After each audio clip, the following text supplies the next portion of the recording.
said that I was going to let him tie me up, and I was determined that wasn't happening. I made up my mind I was going to fight. I was coming out of there. I jumped up, and at that point, he reached for me with his left hand, and with the right hand started stabbing the knife at me. So I just reached with my left hand and just grabbed the top part of the knife and just twisted it sideways. And when I did, it broke off even with the handle. And I took my shoulder and I just thrust it into his sternum as hard as I could and knocked the air out of him. And I had him pinned to the wall.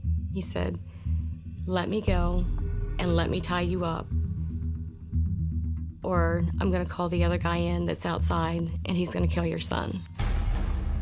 It was a split-second decision that I had to let him tie me up. He had gone into the kitchen and gotten another knife and he started cutting my clothes off.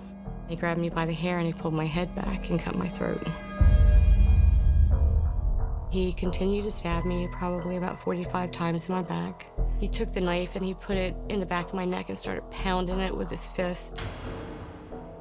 He was satisfied that I was dead. So I rolled over on my stomach and I just laid there and I was waiting to die. Next thing I know, I heard feet and I was so happy. I knew Nick was okay. He ran down the steps and I could hear him beating on the home next to us. And the next thing I remembered was the paramedics coming in. I survived because I was determined that I was gonna make it.